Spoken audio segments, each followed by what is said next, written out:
Who would have thought, by the way, who would have thought that it would be this administration, that it would be Biden's White House that brought us apparently the most dangerous dog of all time? If you didn't read the story, basically Biden's dog, named Commander, by the way, that's a Cujo ass name right there. That Commander, what happened to Skip? Anyway, Biden's dog is on record. They've been keeping a tally for biting people at the White House 24 times.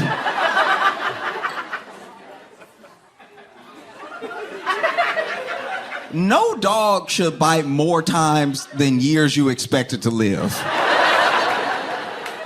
24 is a high number. And I think a lot of people are looking at this the wrong way. I really do. A lot of people are out here being like, I can't believe they letting this dog run amok in the White House. Why can't Biden control his dog? Everything. I think they're looking at it the wrong way. I'll be honest with you, because in my opinion, I'm on Commander's side. I really am. Because a lot of these dogs out here, they wear the vest. They wear the vest that says emotional support dog, and they talk about them being emotional support dogs, but they're not really about that life.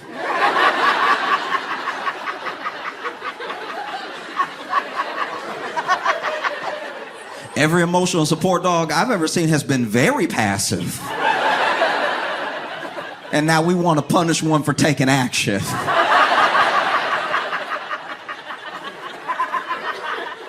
Commander just got good ears. That's all it is. His ears good as hell. Dogs have great ears. Commander hear everything. He in the White House. He hears people. He hears people on the other side of walls, behind doors, talking shifty behind Biden's back. You know how politics can be? And then they walk out into the hallway.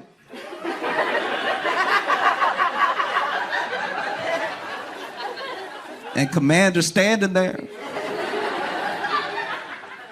looking at him like, call my daddy old again.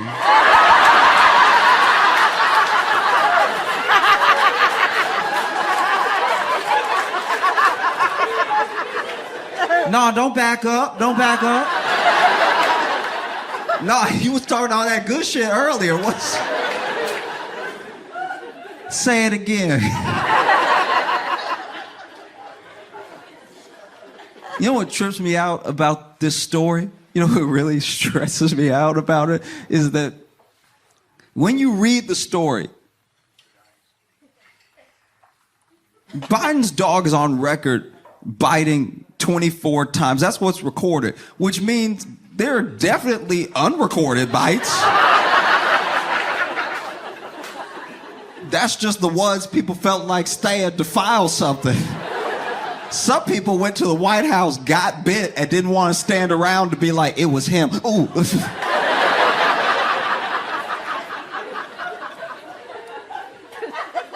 The other thing that really trips me out about this story is that the dog is on record biting 24 times. Never said 24 people.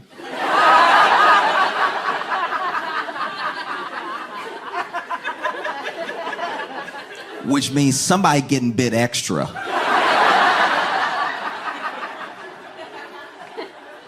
There's a chance this dog has only bitten 5 people.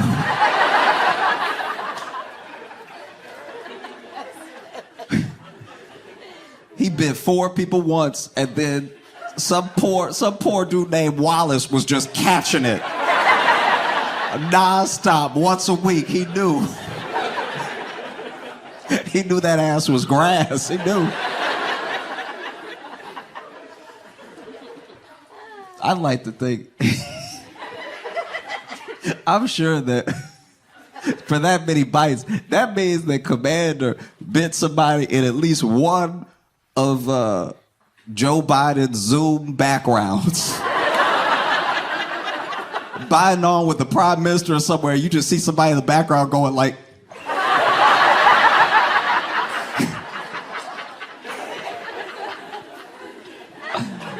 But I think they're looking at it the wrong way. I really do.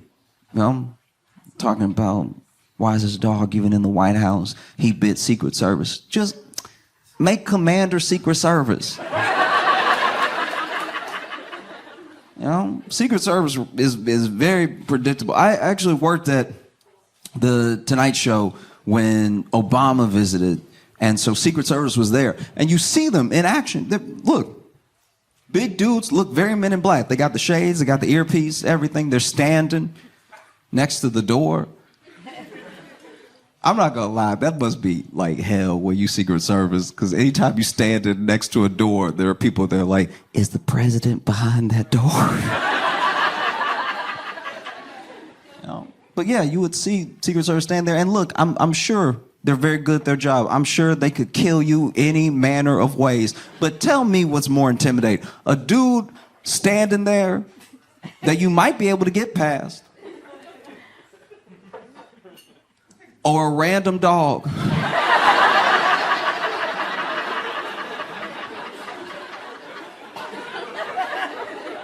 A random dog standing in the hallway that we know bites.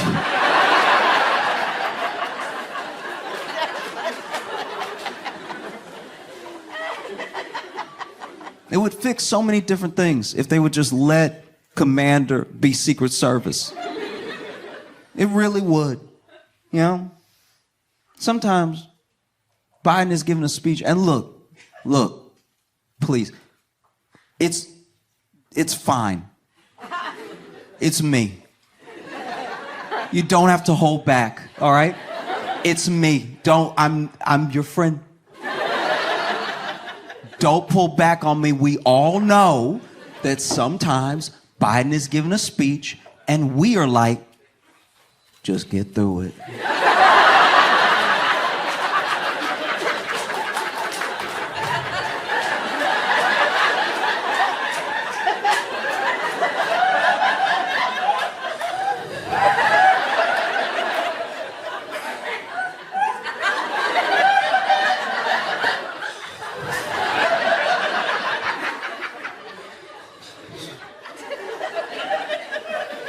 We all know it, It's fine. You don't look, I'm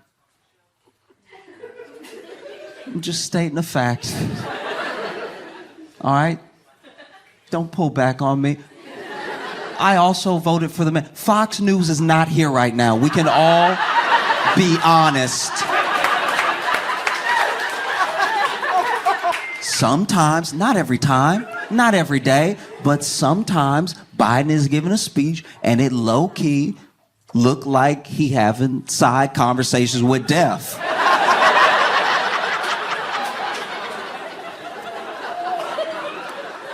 We've all seen it. He is addressing the nation. And then out of nowhere, he'll be like,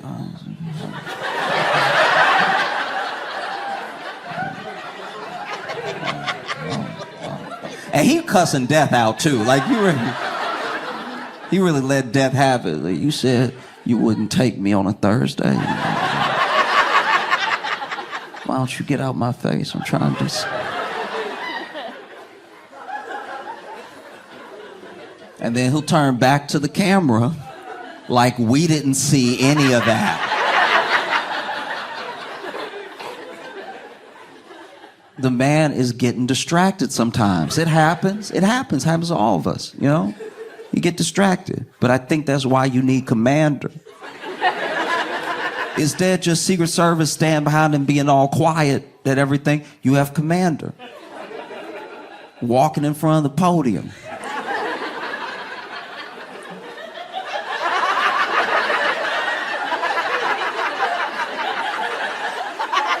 Stalking. Looking for who he likes, who he doesn't like. Commander sees somebody and he's like, hey! Cut that out! Commander getting loud is exactly what Biden needs. Every 30 seconds, Give him the speech, you go to turn. Oh, yes. Everybody wins. I love being here though, cause y'all are great, you know. Genuinely, I don't know. Some parts of Portland do confuse me, and I'm not acting like I did the reading. So just let me be dumb for a second. You don't need to explain any of it. I'm just saying it did. 12 bridges is a lot.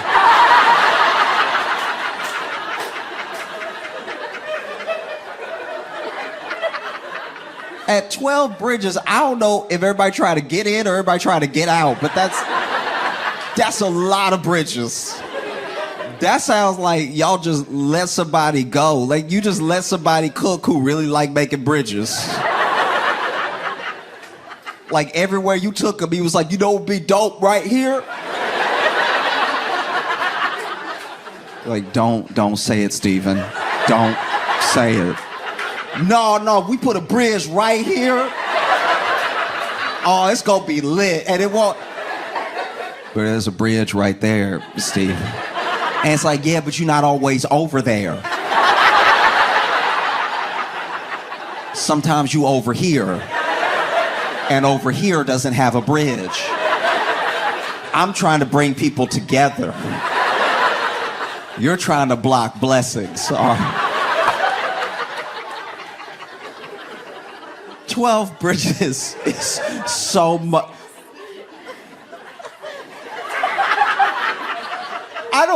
Look, this is gonna make me sound dumber. I don't even know where all. At 12 bridges, one of those bridges got me to Narnia. There's no way that y'all have 12 different bridges going somewhere. That's crazy. I like being here because y'all are very, very self-aware people. Maybe the most self-aware of any city that I've ever met. This is generally distressed. You'll just be making a general observation, be like, man, things are kind of odd here, and y'all are like, we know.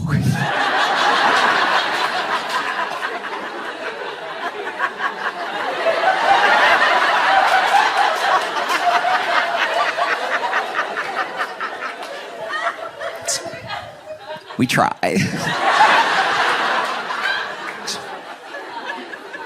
You know? And you'll be like, I'm not complaining. I've had very good food since I've been here, but y'all have some of the most like, it's too many weird things at once. Do you know what I mean? That's my, if I could give you a note. As a city, you have mixed and matched the weird in too many different ways as to not seem like you are on planet Earth. I was just trying to have some eggs Benedict. And it's crazy, you in a place where you getting delicious eggs Benedict and somebody's balls are out right next to you.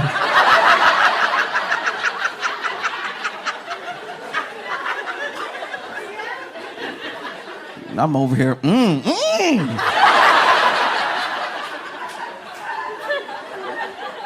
dipping in my hollandaise. I have not, this is my thing. All of this, I have not been here long. All of Portland happened to me today.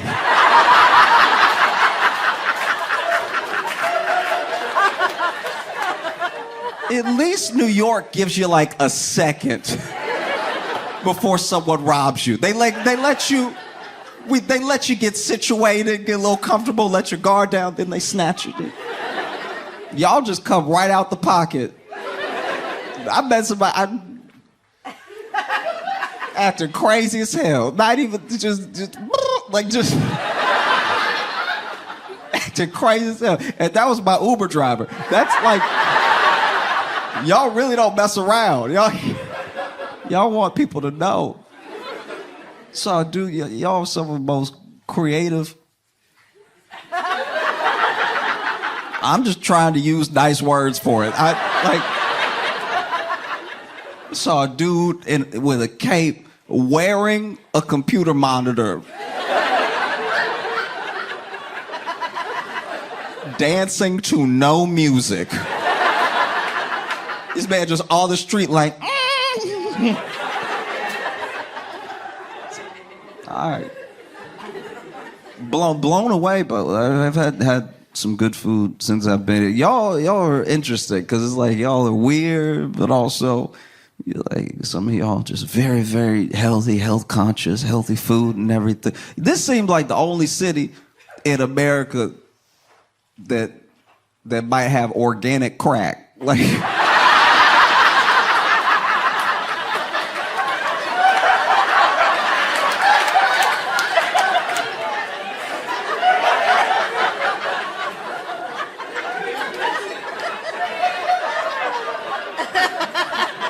y'all are really doing it all.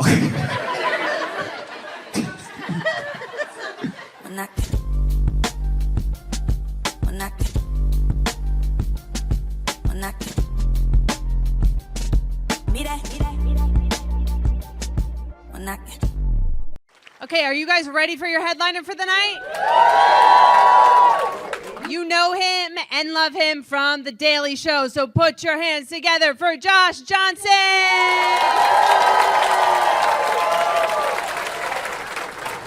I've been trying to listen to more music because I think that obviously it's important to read, it's important to talk to people, but I think music has a special place where you can learn something. Sometimes there's something that you can get from music that you just cannot get anywhere else. It doesn't hit the same through spoken word, doesn't hit the same way through prose, through like reading it, because I think whether it's melody or it's rhythm, there's something that you open yourself up to when there's music that you wouldn't if there wasn't. Like, it's a hard thing to explain sometimes, but there are little things that are written that stick with me. But then sometimes there's things that are just sung. And maybe it's just because of the way it's sung or something. I like that lyric. Let me think about that more. And then you chew on an idea, right?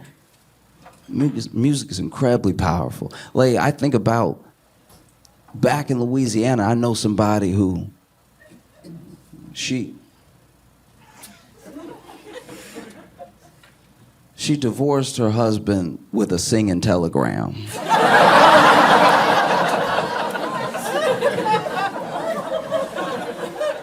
Now, you can already imagine how different it hits to maybe be at a dinner and demand a divorce. I'm sick of this. I'm tired of you. I'm always putting up with the same stuff. I want a divorce. You know what I mean? Your server is like, so, no dessert.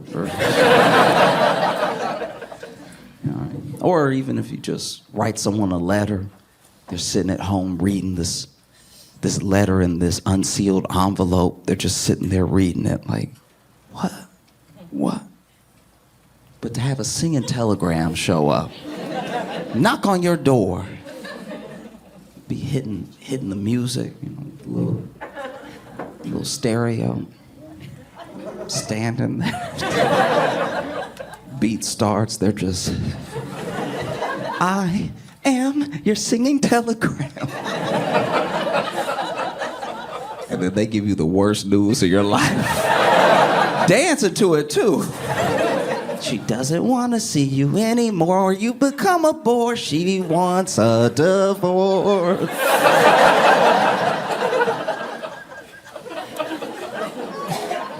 And putting his hand out for a tip.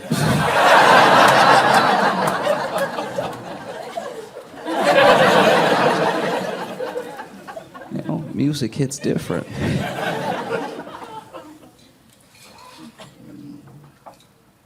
I think sometimes one of the most beautiful ways to remember somebody that you lost is through music.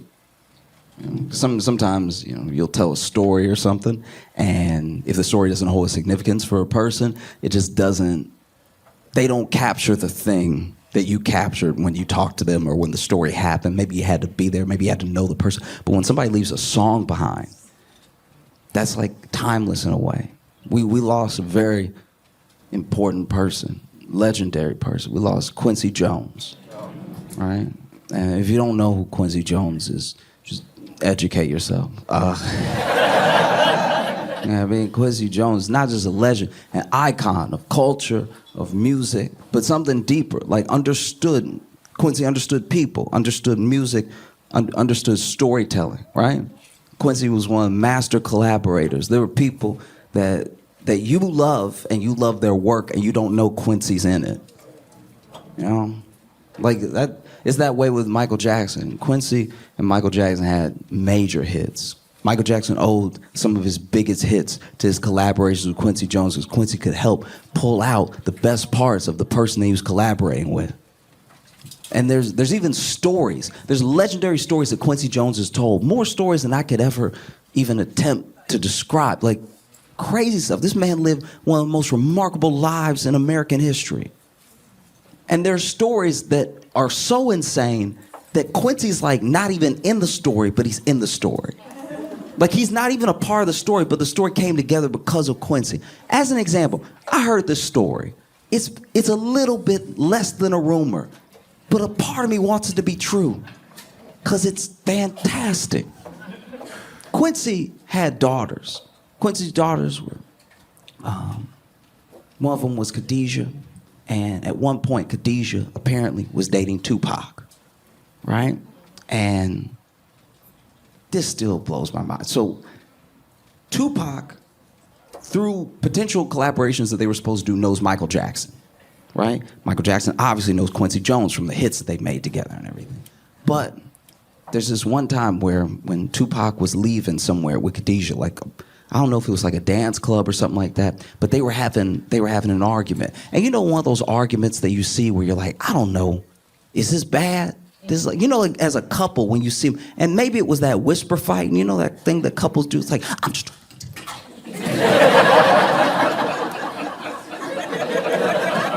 That's a big one at restaurants, you know.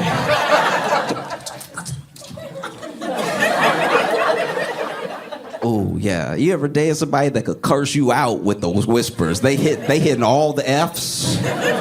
Nobody hears, but.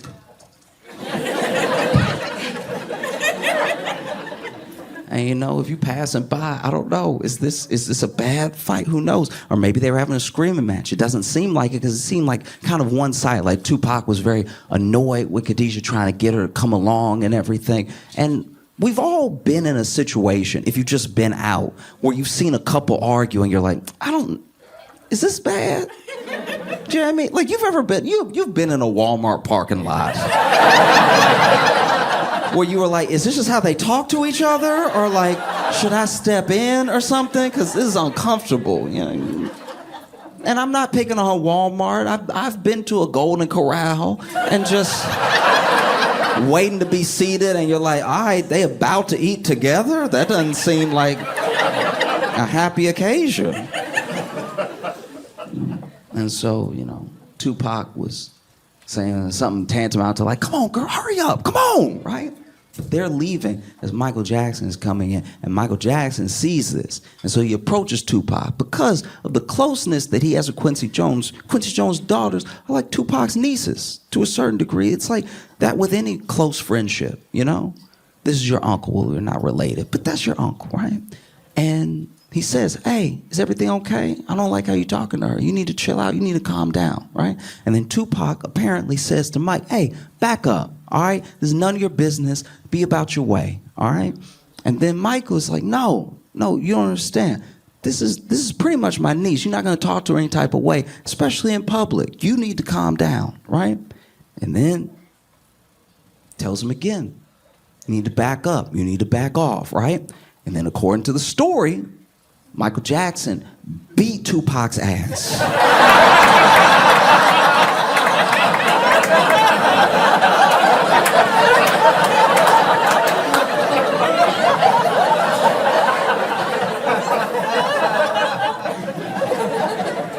I know how it sounds. But this is my thing.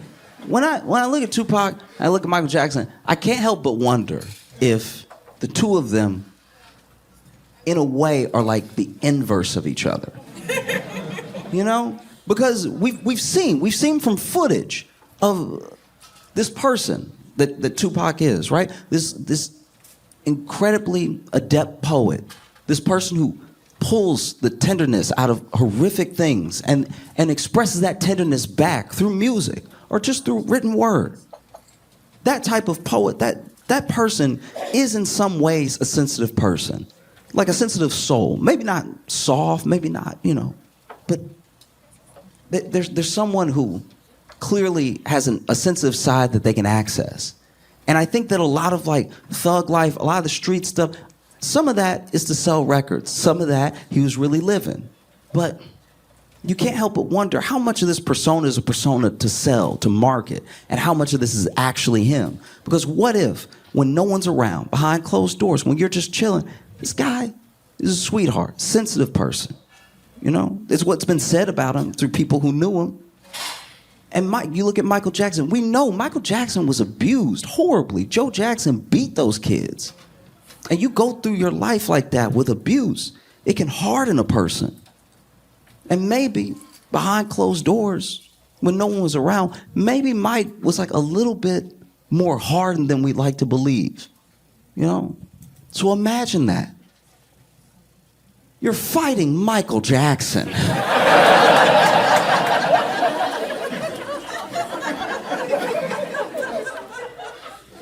It's gotta be upsetting. I can't imagine trying to fight Michael Jackson, the king of pop. I can't imagine him fighting without doing moves for no reason.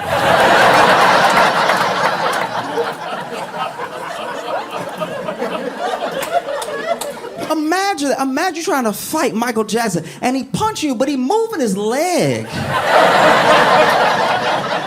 The leg not involved in the punch. You have the king of pop, right? And you have Tupac. Tupac is on the Everest of hip hop, right? Tupac, for better or for worse, created an entire lane of hip hop that people went down and either created some of the best artistry that I think personally has been known to man musically, and then some people who leaned into the street side a little too much and it just became something destructive. But Tupac is up there. And Tupac is who you would imagine would be beating on anybody, right? I'm not saying Tupac couldn't fight. All I will say is that the one fight that I saw Tupac in is the one that we can all see him in. It's the night that he was fighting with those dudes in Vegas. A bunch of guys. Guys on his side, guys on the other side. Everybody getting beat. I'm not saying Tupac couldn't fight. I'm saying the way that I saw him fighting in that video looked like the way all of us might try to double dutch. Do you know what I mean? Because there was a big cartoonish scuffle, just feet in the air, fists out of the... You know what I mean? Just like with those Looney Tunes smoke clouds of fights and everything, and Tupac was outside of it, and you could tell he was trying to find his place. He was like...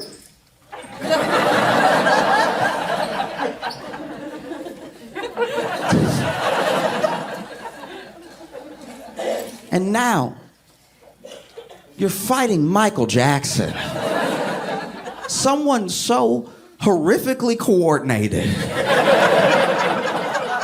He hitting you and then pop it and lock it.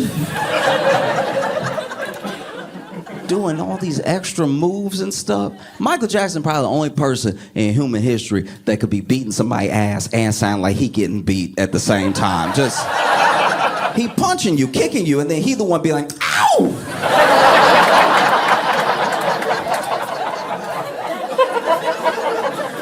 Be mad as hell. You trying to fight Michael Jackson. You trying to swing on him and everything. And every time you think you really got a good one, you planned it out, the fist is gonna go in his face and I'm swinging with all your might. And then he just doing these dumbass leans.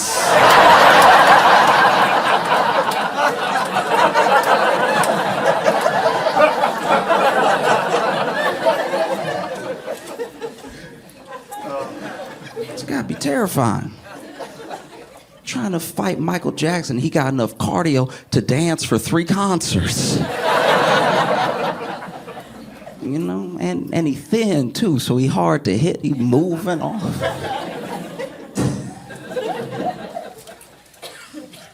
You swinging at him. He's saying stuff to you. Words that don't make any sense. Tamagotchi.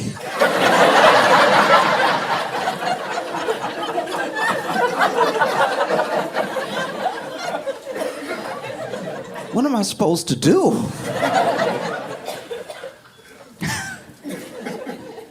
Whispering to you. You know what I mean? Because sometimes, especially if you have a fondness for a person, there's at least rumor that there are these tracks that got scrapped between Michael Jackson and Tupac. They were supposed to be on some songs together, right? So it's not as if they didn't know each other. And now imagine, you know this person, and you don't want to hurt them. They were talking disrespectfully to someone else that you love, and maybe they pushed you first, and now you're fighting, and then, you hit them, and you hit them hard. You hit him real good. Now Tupac bent over and everything.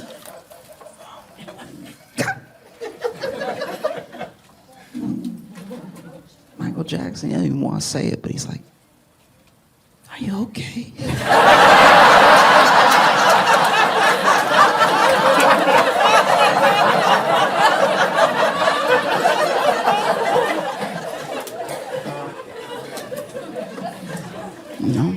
The way I imagine it, Tupac gathered himself and was like, "No, I'm not done. I can't go out like this." And he just went back in, swinging at him and everything. And then Michael Jackson went to kicking. And that... Even when Michael Jackson was dancing, he wouldn't kick normal. He was never just like doing a kick. It was always like his leg was gonna come off. The whole kick. And now you stand there, you've been kicked 17 times, you still standing up, got all these footprints on you, like you got run over at a marathon or something. Your friends roll up to you, and now you gotta be like, It was 6 of them. They came out of nowhere. They all had the same shoe on. Oh, this is brutal. You know what I mean? Imagine you fighting somebody you respect, too. You gotta fight one of your heroes. It's unnerving. Beating you up.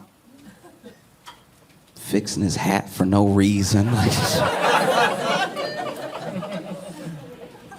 Because hearing about this fight, hearing about this rumor, reminded me of a different rumor that I heard about Michael Jackson. Something that, I don't know. I mean, it's you can take it or leave it. I don't know. It's something that I believed for a little while because of who was saying it. But basically, Michael Jackson had such a passion for the specific art that he was doing. Not just the music, not just the spectacle, but just the whole thing. So much so that he would let it spill off stage. And all of it became a persona. All of it became a presentation, performance, almost all the time. And one of the ways that it presented itself was not just in how he dressed and how he looked and stuff, but also how he spoke. Because there's an idea that if you can be meek enough, if you could be gentle enough, if you could be soft-spoken enough, that people's perceptions of you will almost pass past you and just see the music. If you're not this big, larger-than-life character, if you're not getting in trouble all the time, maybe if people can just see me as this, like, the same kid that they fell in love with, now just making bigger and better things, maybe they'll love the bigger and better things I have to make, right? And so there's a rumor from a few different people who knew Mike well, who would chill with him, sometimes just out by themselves when there was no risk of being seen by the public. And they said that voice, the voice that we know as Michael Jackson, the voice that's been, imitated over decades, was not his voice. That's what they said, that if you were hanging out with Michael Jackson, you just chilling with him at his house, he actually had a way more like level register than that, which is something that shocked me, because I was like, wow, imagine putting that much into a performance, that it's like off stage and it's everywhere, and it's everyone that you meet, you're shaking hands with people, you're meeting people, and that's still not quite you. You're still putting it on a little bit, right? But now imagine you're fighting Michael Jackson. And not only is he beating your ass, but every once in a while he's like, "Come here, bitch!" Like,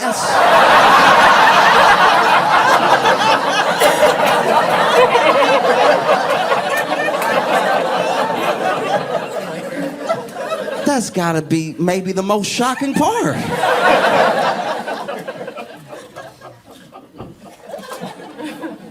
I don't know what I would do. You're fighting Michael Jackson, and he making 3 different noises at the same time. He got a low one, he got a high one. He's saying weird stuff. Not only do you have to fight Michael Jackson, you got to fight a possessed version of Michael Jackson, I'm assuming, because you've never heard him talk like this. No.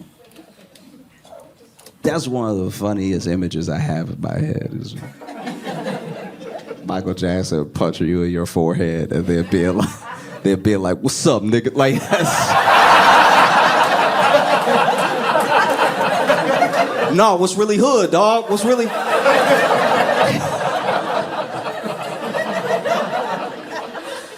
Imagine, and you're Tupac. You're getting beat, presumably in front of some people, by Michael Jackson. At a certain point, you got to be like, guys, somebody must have a gun. Shoot this man. Even if you try to shoot him, Michael Jackson probably like catching the bullets. Well, maybe he knocks you down. You laying on the ground. You ever seen somebody get beat? I know I'm digressing to digress, but like this, you ever see somebody get beat up real bad and all of a sudden it's almost like they have a cold or something because they start coughing? You know, it's like they get punched a couple times, they're like, and then Michael Jackson rolls you over with his foot, you know. Walks around you all disrespectful, just fixing his belt and stuff.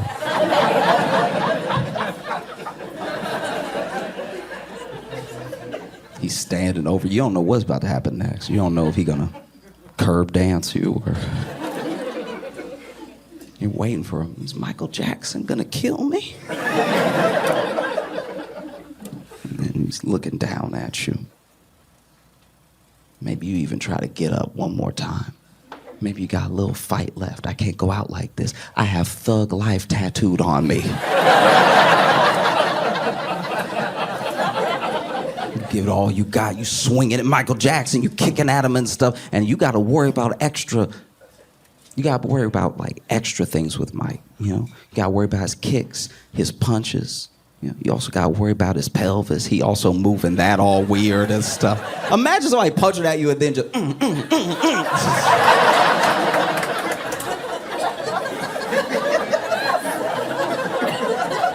I don't know what to do with that.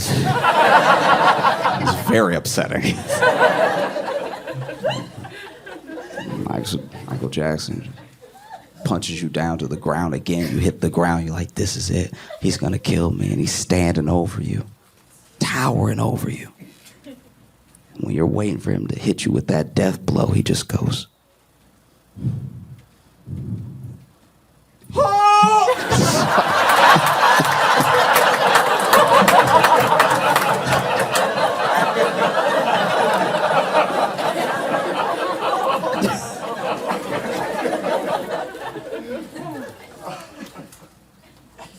I don't know. It probably didn't happen, but it's fun to dream.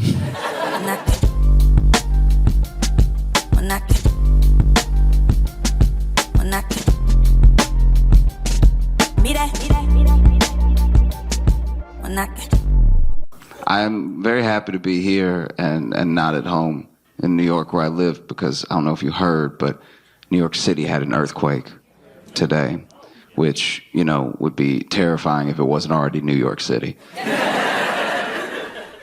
There's so much happening in New York all the time. It's fun to think about where everybody was during that earthquake, you know? There's a lot of crime in New York. Somebody was getting robbed during that earthquake. Somebody was in the middle of like, give me everything. Don't move! You know? Some people were in their apartment shakes. Buildings are so old and decrepit, they're like, I knew it was gonna collapse one day. I was just hoping I'd be at work when it did, but it's an odd thing, you know? Maybe somebody is visiting New York. They just got there, very excited. And you know that annoying type of, oh Lord, okay. Not talking about you.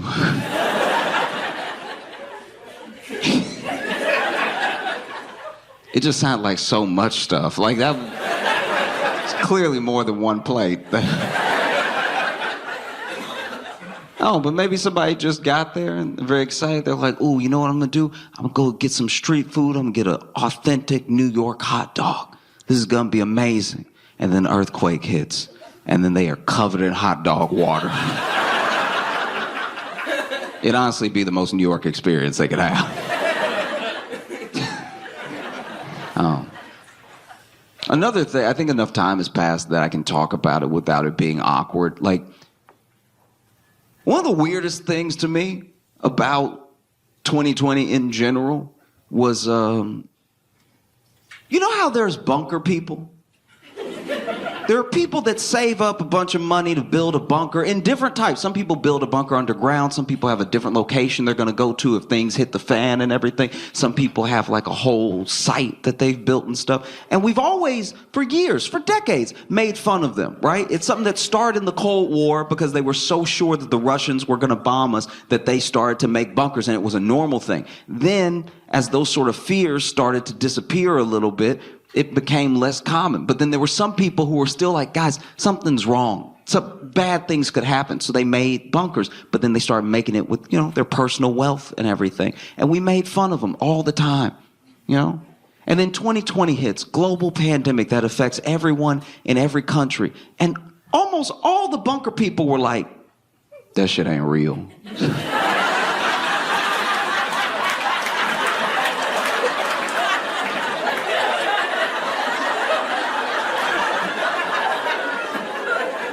But you built in case the whole world. Can I go in the bunker?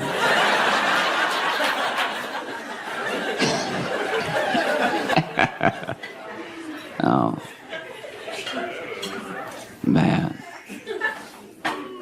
I've been thinking a lot about just the general power of marketing, of ads and everything. And I don't know about y'all, but I always feel like I'm smarter than ads.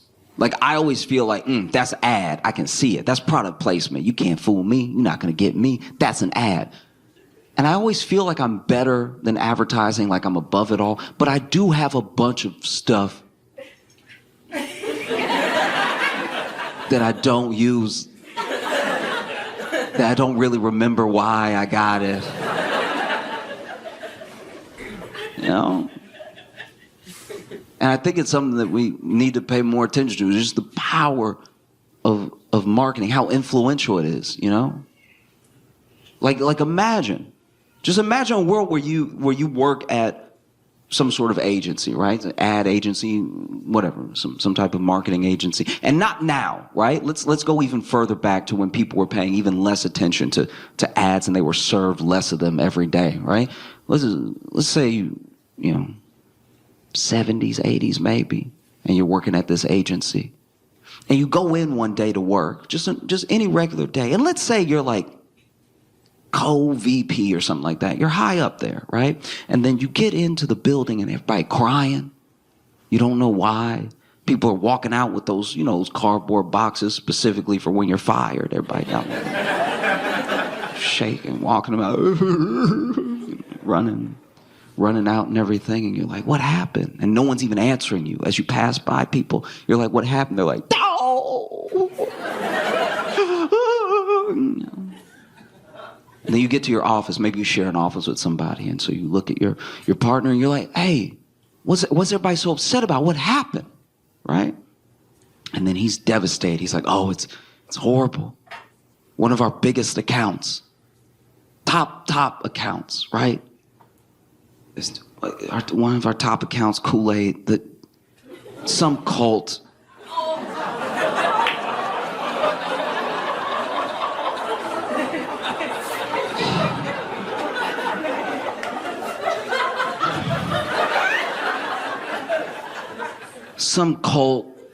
grabbed some Kool-Aid and they put a bunch of cyanide in it. They did like a mass thing. I don't know, the client is freaking out, you know. People may never buy the product again. We don't know what to do. This could be the end for us, because if they close, we close, right? And then you, being the brilliant marketing agent that you are, you stand there in the moment that this is happening. The day that the news has reached your office and you're like, you know what? Screw it. Let's lean into it. They drank the Kool-Aid. It's just that good.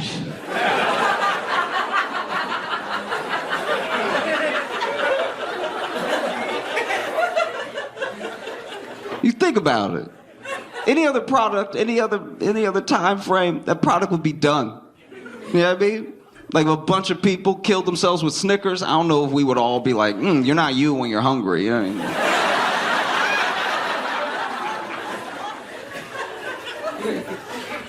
mean? That's the power. To this day, even after a tragedy like that, to this day, people be at the barbecue like, pass me some of that red. That's some good stuff, you know?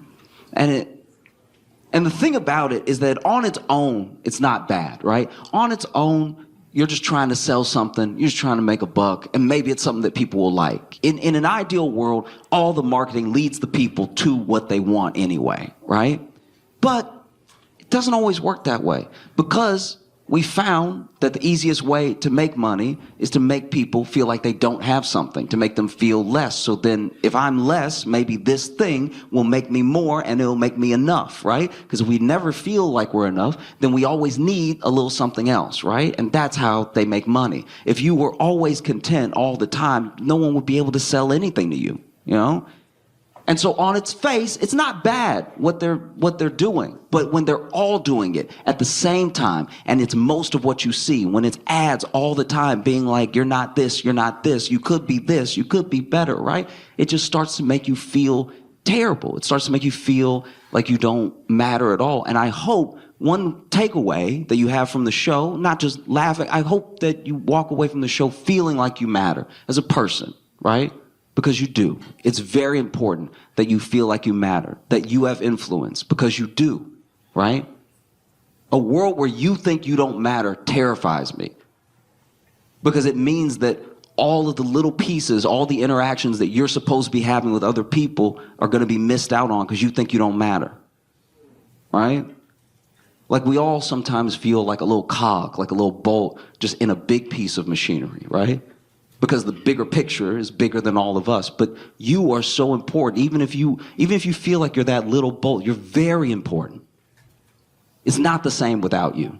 I hope you understand that. You're as important as every bolt on the door of a Boeing plane.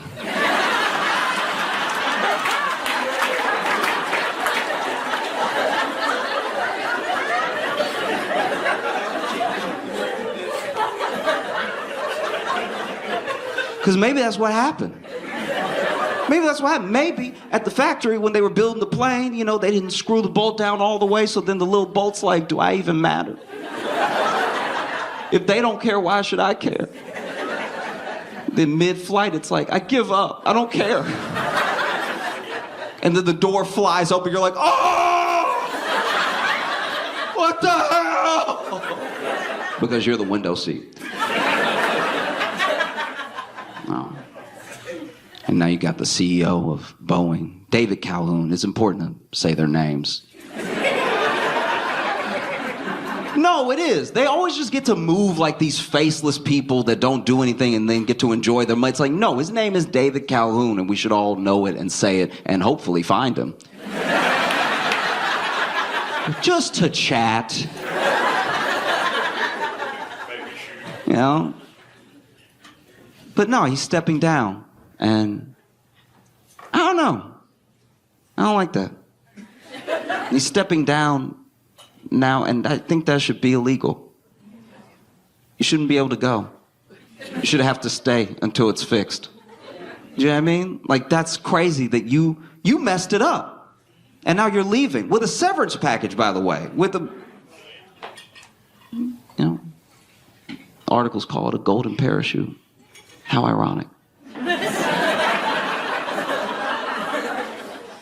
You get to leave, but you messed the whole thing up. You know? And I know he's not fully alone, but he's the lead. You know, when you're the CEO, you're the captain, you know, and he gets to leave. That's crazy. And he gets to leave richer for messing it up. That's mind blowing. He should have to stay until it's fixed. This should be the last job he's allowed to ever have until it's fixed, you know? And if it closes, then no more work for you. And by no more work, I don't mean you get to go off and enjoy. I mean, you will not make another dollar for the rest of your life. You need some stakes to be in the game, you know? Because I had a friend actually take up for the process. I had a friend be like, but Josh, now that he's stepping down, someone good could step in. Someone that cares, someone that could fix the thing. And I'm like, are you brand new? Like, what? In what world is that going to happen? That's so crazy. I told him the same thing I'm going to tell you now. Imagine you're on a flight, right? Middle row, middle seat. You're not having a good life. And you're on this flight, and during the flight, you feel this incredible turbulence. And I'm not talking about those air pockets where you drop a little bit. I'm talking about you're hearing noises you've never heard before. It's just like terrifying stuff, all happening at one time. And it's not just like a little bump, bump, bump. You're swinging, you're slamming into things and everything. Those air masks drop down. You know, the ones that definitely don't work. I hate that part of the demonstration so much, by the way. They always put the thing on and everything, and then they're like, the mask may not inflate, but oxygen is still flowing. It's like, that sounds like something you'd say to a dead person. That's one of the craziest things I've ever heard. The mask may not inflate at all, but I promise it's still working because you won't be able to tell anyone it didn't.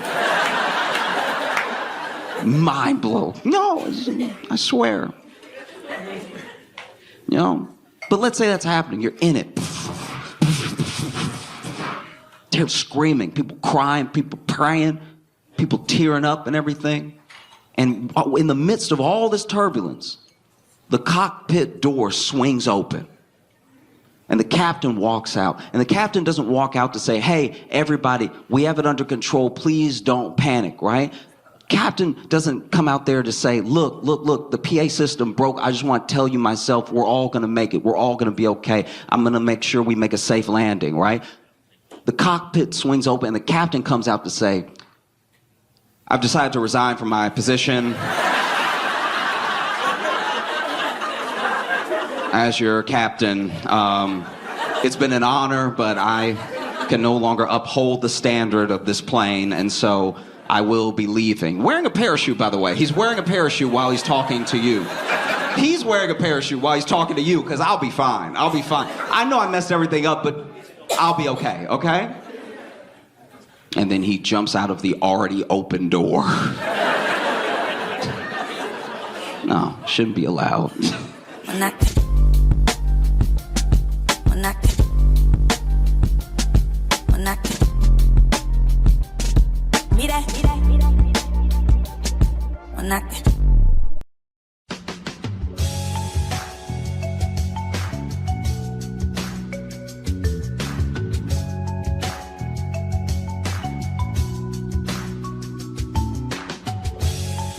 Welcome to the Josh Johnson Show. I'm Josh Johnson, joined by my co-host, fellow stand-up comedian Logan Nielsen. Logan, how you doing, buddy?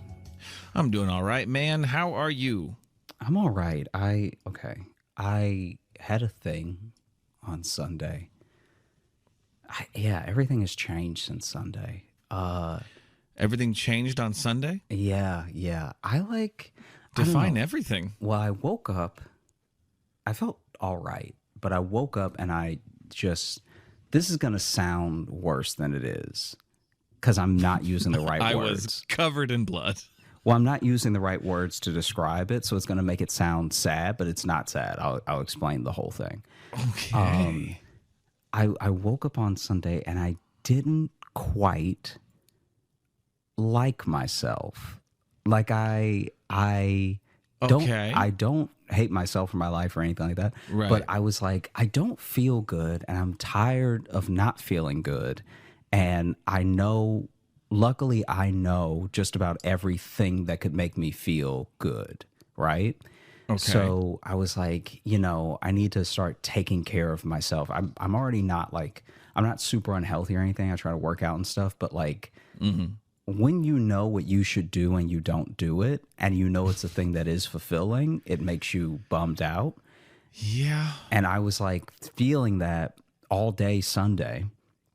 And so I was like, you know what? I'm going to look up just like general nutrition stuff. I'm going to look up some nutrition stuff that might make me feel better. Because you know how there's certain things you can even eat naturally that improve mood and stuff like that. This is your new thing. You've been on this a lot more because you had this when we were in where the fuck Richmond. When we were there, Yeah, you went on a big long.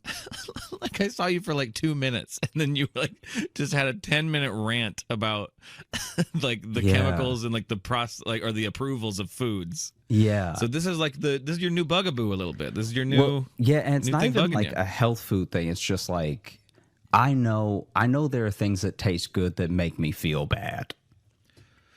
Yeah. I'm like not all of even them. becoming as he takes vegan. a drink as he takes a drink of whiskey. Yeah, it's like I'm not becoming vegan. I'm not doing like anything drastic. I'm just like, oh, let me be more mindful of like, that stuff. Anyway, Right. I like joined a gym Okay. and just got back into like did some light workouts the last few days, and so I feel pretty You joined good. a gym Sunday. You were just like, I'm not feeling great. I'm gonna go join a gym. It was a cheap gym. Like I mean, still, I'm not though, shelling out money. I mean, good for you though. That's the hardest thing to do. Is like, well, I'm gonna go do that thing then. Like that's a difficult thing to actually the next step to take. I will say though that this is the deceptive part. It's actually sadly that's the easiest part. To just give them the money, I still haven't done anything to improve my Fair. life. Fair. So then But still though, you were like, I should join a gym, and you went and joined a gym. yeah, and like I've thought I should join a gym a lot of times. Never done it. I mean it's a bit of a trap because you have to remind yourself that you have a gym membership every day. Like because now Right. it's up to me to not waste the money. Yeah, true. You Yeah, know? you don't want to lose money on this. Yeah. And so then the whole reason I brought this up, the last thing that I added that I've never done before in life, but I'm making a point to do it now, is to be fully, like when I say fully, I mean like at the scientific limits of fully hydrated, right? I've never even attempted this in my life before, but this is insane. It's Buckle too up much for another water. adventure, gang. Joshy gets wet. Here we are. It's so much water, dude. It's like Yeah, when you actually like make sure you drink the recommended amount, it is a lot. well, this is what's actually crazy about it. I don't know if you already knew this, but the amount of water that you should be drinking to lose weight and the amount of water that you should be drinking to build muscle are like almost identical, and it's a ton. Mm-hmm. And that, I mean, that's mind blowing to me, though. I mean, I've heard several different like amounts of what you should like drink in a day, but also it does kind of change depending on what you do in a day a little bit. Yeah, like I checked because here's the thing: I was so scared giving myself water poisoning that I checked every type of way to, do the math on how, just on how much I should Is it be. technically called water poisoning? Yeah, Okay. you have so much water that your kidneys don't know what to do with it, so that your kidneys Right. literally just start giving it away. Because that's what happened. Isn't that what happened to that lady in that radio contest thing? This is like 5 years ago or whatever. Did you remember hearing about this? No, I don't remember this at all. It was in like Australia. It was a big story because it was like a morning radio show, and then the competition was like they had people come in.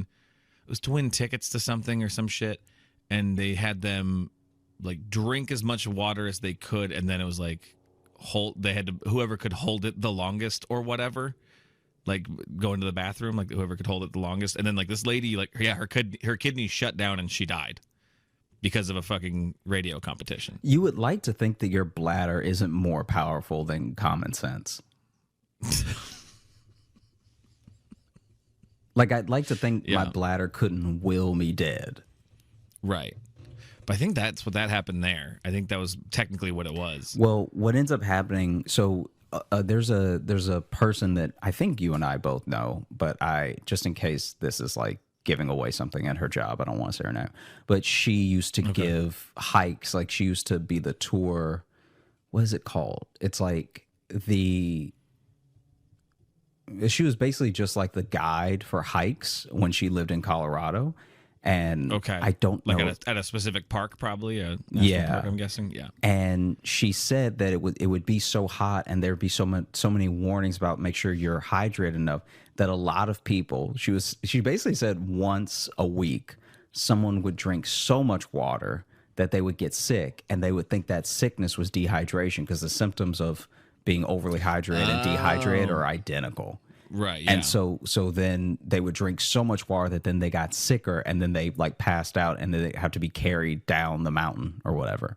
Mm-hmm. And so all this I bring up because I have been trying to drink the appropriate amount of water to build muscle, and it is far too much. I've been to the bathroom. I know bathrooms now. Like I think I know. I think I know handles in a way I never noticed handles before. Like I'm running to so many bathrooms so consistently that I'm really starting to notice things about bath. I used to be an in and out guy, and now it's a while that I'm standing there, and I'm clearly very hydrated. Yeah. And I feel great. I've been sleeping better.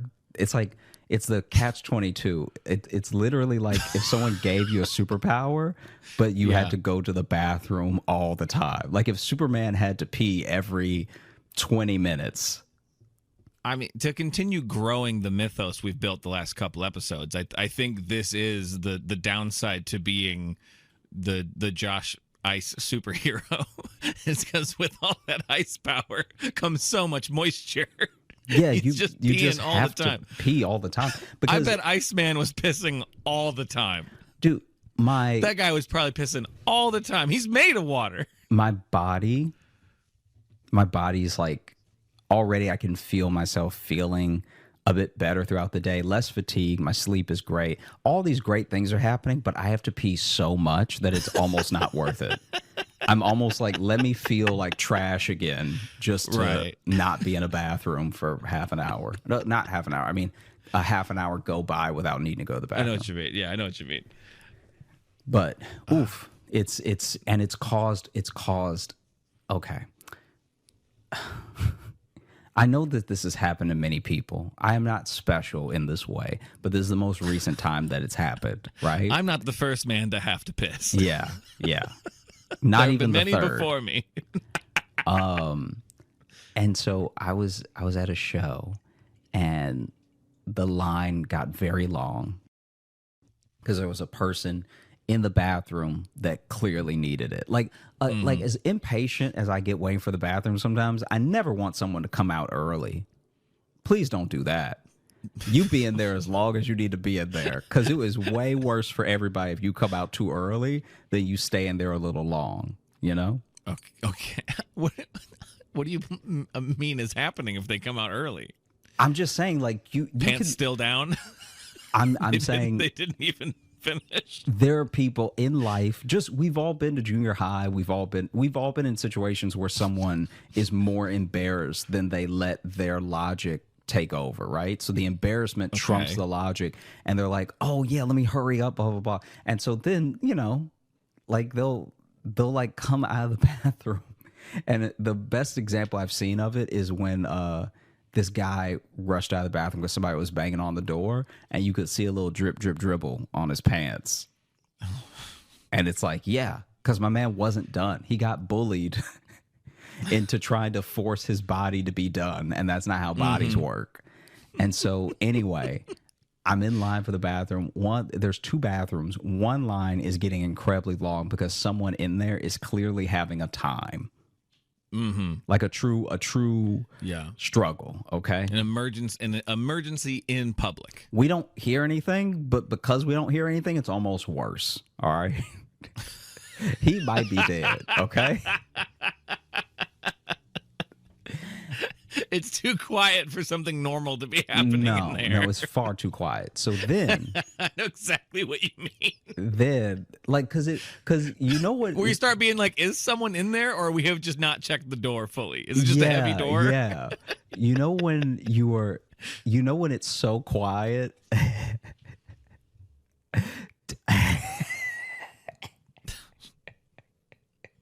Do you know when it's so quiet that it makes the space around it quiet? Like it's so quiet in that loud bathroom. that loud silence. Yeah, it's so quiet in the bathroom that as you get close to the bathroom, you literally just start not hearing anything. Like you have to go hello out loud just to make sure you are still with us, you know? Like a car didn't fly through a window like Spider-Man 2 and you're in purgatory now and this is the line, you know? Anyway, I'm in one of the lines. The other line's not moving. So some people start jumping over to my line, okay? And everyone is like varying degrees of needing to go. I have to go in a fairly modest way, you know? Like I'm like, let me be responsible. I'm trying to be an adult about it because I know I'll have to go badly in 5 minutes, right? So let me just -5. What?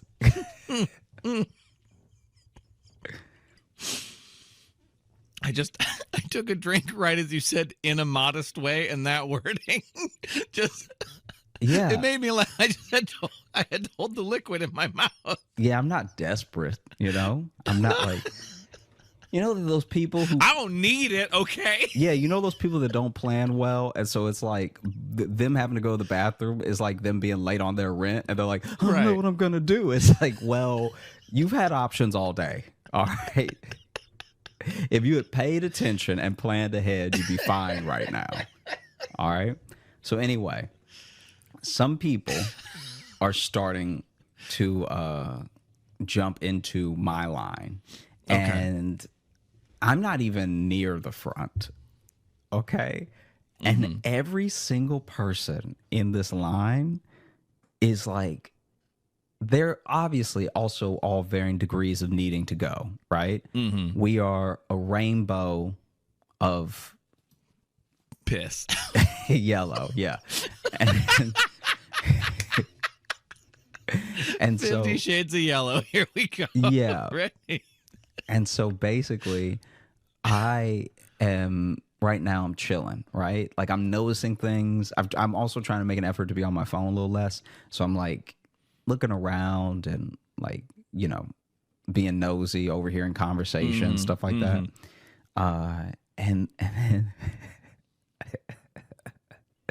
and then I'm noticing how when I look behind me, there are people that are doing the thing where they're looking like they're sticking their head out the line. You know what I'm talking about? Like, there's a line and you wouldn't see anything, and then you see their head like off to the left. And is getting that, you know, that like I'm about to ask for the manager type vibe some people put out where they try to get people to argue alongside them. So you know, they'll be like, right? They want to start a revolution at whoever's in the bathroom right now. Yeah, and they're like, I mean, how long does it take, you know? There was a woman that literally was like, how long does it take? And it's like, it does take as long as it takes. It depends on the time. It depends on the person. You know? And I'm like you too. I'm a little bit of like, yeah, take your time in there, because people got, you know, health issues. Yeah. We all eat different things, which do different horrible things to our bodies. Yeah. Like, listen. And so I don't blame you. And so I'm like,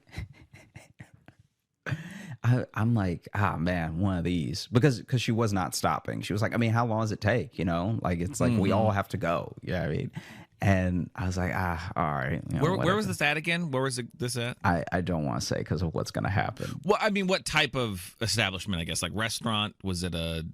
Oh, it was a club. What genre? A club. Yeah. Okay. Cool. And so that's all I wanted to know, because I'm like, that also depends too. Like, yeah, if I'm in like a dive bar at night and there's only like one small bathroom, it's like, yeah, don't go in there and take a shit. Come on, like just don't. plan your day around that. Like that's a piss hole is what that is for. Okay, don't go in there and do something like that. Sure, yeah. It is funny. Yeah. Okay. Anyway, so then she's not stopping, and it's also loud in there. So it's like the fact that I can hear her means she's being very loud because she's not behind me in line close. Oh, okay. Okay. The line is actually getting so long they had to wrap the line almost around the bar. Oh, geez. So when I say around the bar, I don't mean alongside it. I mean, literally, there were people who had to stand where the bartender has to walk out. Okay. Yeah. Anyway, so then this woman starts banging on the doors, and she's also not next, right? This woman starts banging on the doors, and she's like, come on, hurry it up, which is like, they can't though. Like you literally can't. There's no. You just hear inside someone go, "Oh!" Yeah, there's no feet of ass. I'm okay. Like you can't run. There's no.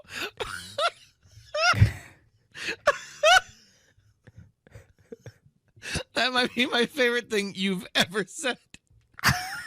There's no feet of ass. Like someone telling you to hurry doesn't actually change anything in your body. No. You just improved my week with that phrase. There's no feet of ass. That's my new.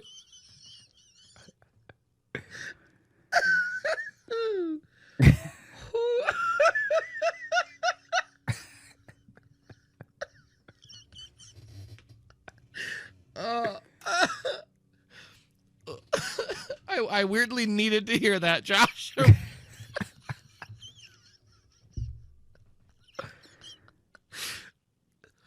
Oh, yeah, go ahead. Sorry.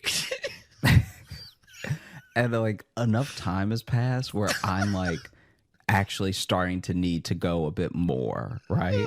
Like I got in line at a very responsible time, and now I'm being like actually pushed to my limit. And I'm also not next. Now it's urgent for you. It's it's becoming urgent now. The stakes are getting a little high. It's kind of like how it literally is like how politically, if someone they've done studies where about like xenophobia and stuff, and they found that if there's very few of a minority or an immigrant or whatever, people are mostly fine. They're like, oh yeah, whatever. Like everyone is usually at least a very modest level of accepting as long as it's just a few, right?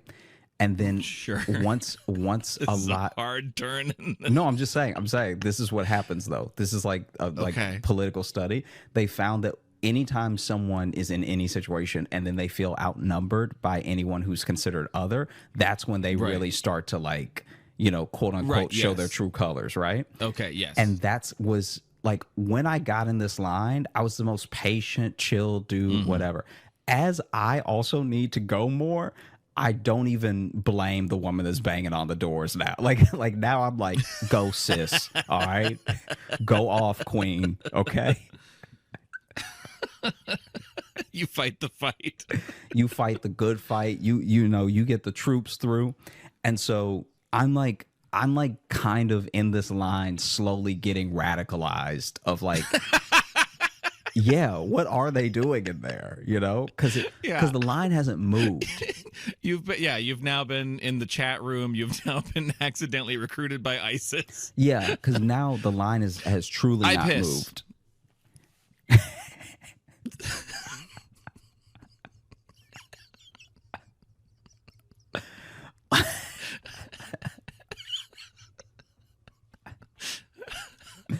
Hey, Josh liked that one.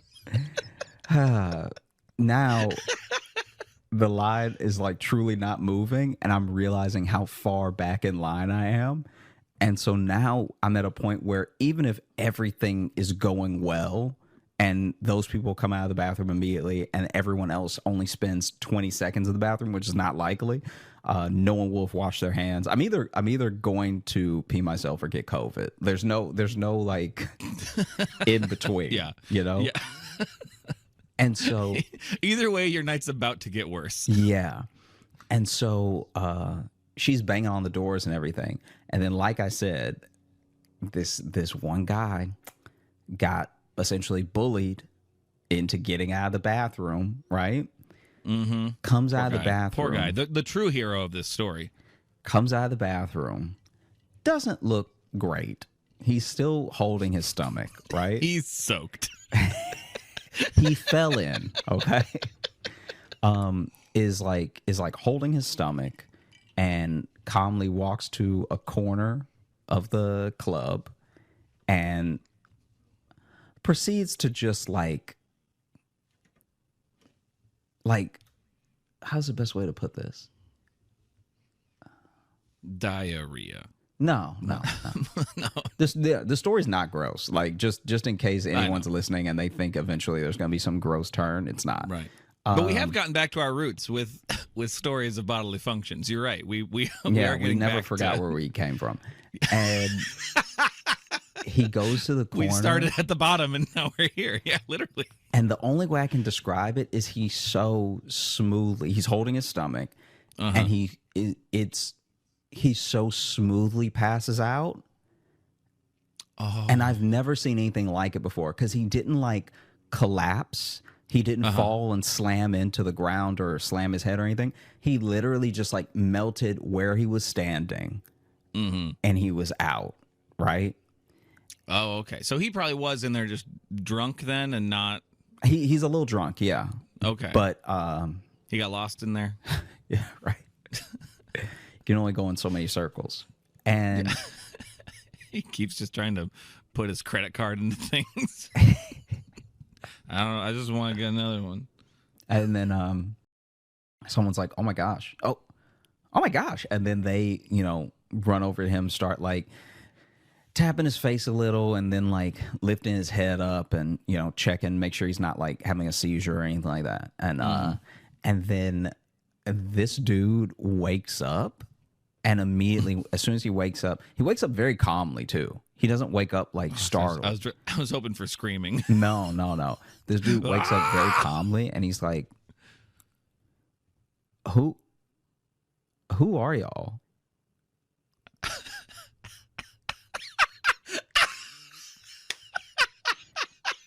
And then they were like, "Are you okay? What's your name? Like you passed out, whatever."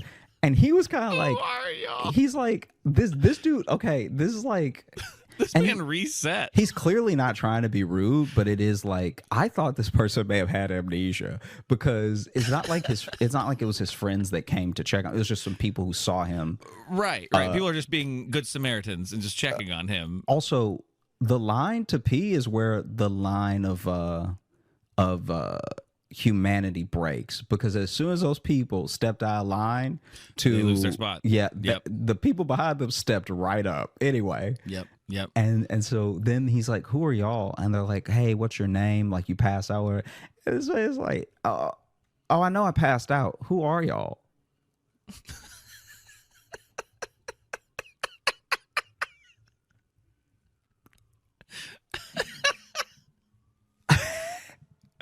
And they're like, "Oh yeah," they start introducing themselves and everything, and they're like, "Can you stand up?" He's like, "Ah." Listen, we just met. Don't start telling me what to do. Yeah. They help him up. They call an ambulance, and then they ask him if he was like on a medication or like was it, and he's like, "Oh, I was in the bathroom. I had some like real bad stomach pain, and somebody just kept banging on the door, so I was like, fine." Like, you need it that bad. Clearly, you need it worse than me. Like, this dude's like very like chill about the whole thing. Okay. And then line starts moving a bit. So now I'm like, okay, I'm like being nosy, but at the same time, I'm like getting a couple. You got eye on the prize. Yeah, man. a couple steps ahead in line, because now I'm like legs crossed. Now I'm trying to tie the hose off at the end, okay? Yeah. Because honestly, I will say it would have really taken the heat off me if I had pissed my pants and that dude was just standing there passed all the way out. Like, no one's checking for my pants after that, And so, we're getting a little closer. or he just wakes up and he's like, "That guy pissed." that guy doesn't seem well. And Who are you and what's he doing? yeah. And so I finally get in the bathroom, go to the bathroom, and come out. And when I come out, that guy is gone. Like the people who were talking to him are still there, but the guy's gone. And it there's only one line for the bathroom. So now they've put him back in the bathroom, and they've told other people like, hey, there's no like just use the other line, right? Right. And luckily, because we're actually using this bathroom, the line is long, but it's not in huge. And then the EMTs come because they called I guess someone called an ambulance as soon as he fell. And so the EMTs come. Oh, so he fell. Okay. No, so what I meant when I said he perfectly melted was that he was standing and then he just sort of sat down on his, like he sort of like slid down the wall and was sitting there. Like he melted. It's like the smoothest passing out I've ever seen because his back was against the wall and then he slid down on his back until he was sitting on the ground. I thought I had missed you saying like he had fallen after that, like after you got out of the bathroom, then he fell. I thought I missed something. No. Okay. So this puddle of a man is. So now he's back in the bathroom, and the EMTs come. And when the EMTs get there, they're knocking on the door. And he's like, hey, can you give me a minute? Yeah. All right. And he's just got to go, man. Yeah. And then it's locked. And so at first I thought he locked the bathroom. Like, I'm like, oh, no, what if he passes out again? Now it's locked or whatever, right? Right. But then it turned out one of his friends was in there with him, I guess, like making sure he didn't pass out again or whatever. And then finally she comes out and then they're like, oh, we're here to check on him. Somebody call, whatever. And then she's like, oh, I think he's fine. I think it's blah, blah. And in my head, I'm like, all right, y'all live your life, but there's no way this person is fine, you know? Yeah. And so they at least need to sit down and drink some water. Yeah. At the very least. And so I think he's a bit embarrassed too, because I was even talking to some friends when this happened. And as he was coming out, they were looking. And I was like, the best thing we can do is not look over there. Like, y'all just continue our conversation. You know what I mean? Yeah. And so then he comes out of the bathroom. He goes up there with the EMTs, like leaves the club. I'd have looked. I wouldn't listen to your friends. Comes back and comes back, walks up to the bartender, and he's like, hey, the EMTs cleared me, so can I get some ice chips? And he was like, yeah. And he just sat at the bar and chilled. I was hoping he's gonna be like, the EMT cleared me, give me a daiquiri. Like, I was hoping it's gonna... No. I don't even think they would have served him if the EMTs told them to get him a drink. This man needs Grey Goose stat. Yeah. So, I've noticed that now my attitudes towards bathrooms, people in them when I'm not in them, all this stuff like that is slowly changing. Because I've stayed hydrated. I haven't even reached the goal amount of water on any of these days. I've been doing this since Sunday, and I have not reached on a single day. I haven't been able to drink enough. Well, you're still training. You're still practicing. I don't know how this is going to happen. Dude, it's so much. It's like a gallon. Yeah. Oh. And you see those dudes in the gym with those gallon jugs. And I'm just like, how is he pounding all that water and eating? Because then you have to eat on top of that. And eating. Yeah. Yeah, these are all things that keep you alive. Yeah. But you know what I mean, though. It's like, I know you what you mean. pounded I know what half you a mean. gallon of water first. Right. Yes. Yeah. And now someone's like, go have breakfast. Mm-hmm. You're gonna be like, I don't even think I can hit the bacon. Like, the bacon's the lightest thing on the plate. Yeah. I'm here for the smells. Yeah. So now you're trying this new thing, and your view on bathrooms is changing. I feel like a theme we've had lately in our episodes, you seem to be in kind of transitional period in life. I guess so. I think that's fair. Yeah. Yeah. So you're trying to have a stronger bladder No, just and like ice powers. dude. No. I mean, as far as the men in my family go, we're not living long, Right. Yeah. so I'm just trying to get ahead of a bunch of stuff. Okay. So all right. So okay. Are we feeling our mortality a little bit lately? I mean, I'm gonna live forever. It's not that serious, but it's What a weird thing to say right after the men in your family don't do great, and then to be like, "I'm going to what?" What I got whiplash from that transition you just did. Listen, we tend to die young. I, however, am immortal. yeah. Okay. Yes. Okay. Yes. Just generally yes at that, huh? Yeah, no, I feel pretty good. I want to get a little bit more consistent with the workouts, but I feel like I've been eating really well. Mm-hmm. Big yawn, well rested. I've been eating really well, and then I've been more alert. So get ready for me to notice everything. Like if noticing stuff is what you like about this podcast. Get ready for me to hit you with every detail. The iTunes reviews, 5 stars. These guys notice so much. Yeah. This is my favorite, most observant podcast. Mm-hmm. 5,000 out of 10 jangles. Mm-hmm. I love observations. Yeah. 5 stars. Also, it is very hard. Now that this is another thing that's happened in the last few days. Now, if I'm late, I just let myself be late because I cannot run with a stomach full of water. Get that. I can hear that it sloshing. Yep. Yeah. It's just, I'm it's like a fishbowl in my belly. Right. And I can't, after like 4 steps, I'm like, oof, it's too much movement. So you're okay. So you're more consistently hydrated and running behind. Well, I'm saying if I'm late.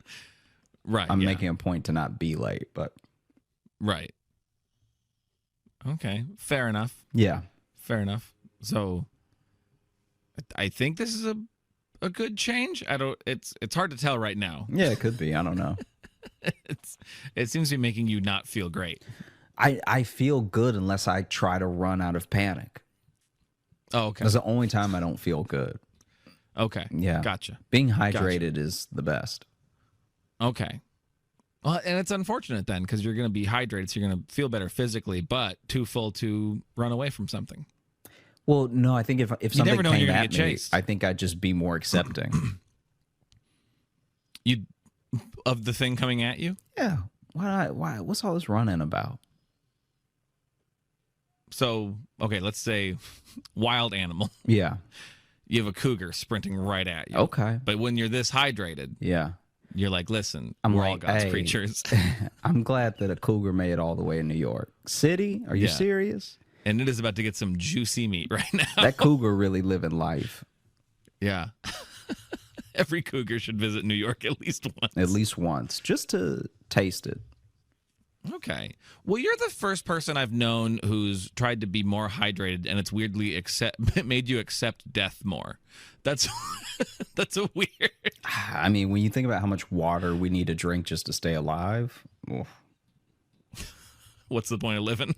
No, not what's the point of living. Just like, oh, okay, every person is kind of a lot.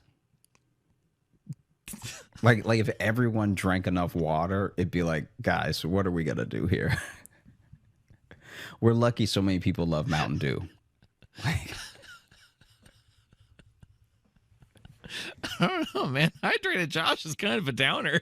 well, I'm not being a downer, I don't think. I'm not saying I don't want these people around. I'm just saying like, oh wow, this is a lot. Like you realize how much space you take up when you're getting all your ounces in.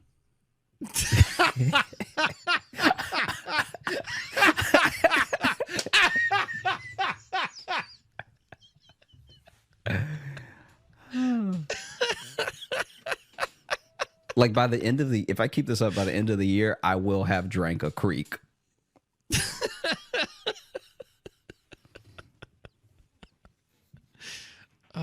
God. All right.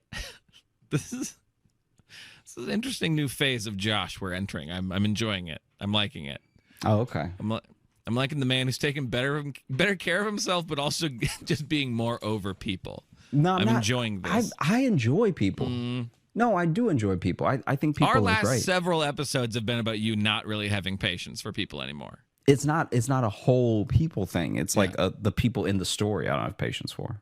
I'm just saying, I'm enjoying curmudgeonly moisturized Josh. I'm enjoying old wet Josh. I'm a big fan of. He's not even looking at me for that one. He's looking down. He doesn't even want to meet my gaze. Yeah. Yeah, you got it right. Yeah, you're saying true things. Oh, okay. Yeah, see, he's over me too. Not over. I don't know what Right, this over thing is. I'm getting to know the new Josh. It's not new. It's just with water. No, but I'm not saying just this. I'm saying we've had a little arc going these last few episodes where you're having shifts in attitude and perspective. And I'm not saying it's bad. It's just like it's like I'm getting to learn new things about you, which I enjoy. We've been friends for a very long time. Mm-hmm. And I'm getting to know a newer, slightly grumpier but well-hydrated version. What's wrong with that? Yeah, I mean, I don't think there's anything wrong with that. How much water do you drink? I didn't say there wasn't. Huh? How much water do you drink? All right, don't come at me now. No, I'm not coming at you. I'm saying if you had to guess, because I was apparently when you take into account what I'm drinking now, I was drinking none before.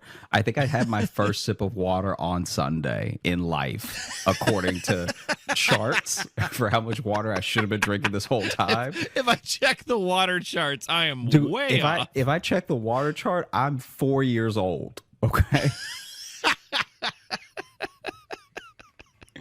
Yeah, there's dog years and there's water years. Mm-hmm. In water years, I'm a baby. I don't know. I feel like I have days where I do a really good job of staying hydrated, and then days where I know I do really, really bad. Like, I know you're not a coffee guy, but when you take that like late morning piss and it smells exactly like coffee, you know you need to drink some water. You know that's an issue. Yeah. See, I'm not a coffee guy at all. Like, Yeah. I don't know if I'll ever drink coffee. That's a signifier when you do that and you'd be like, Logie needs some water. Because I just pissed Folgers. So I remember one time. Sorry for talking about piss so much, everybody. I remember one time.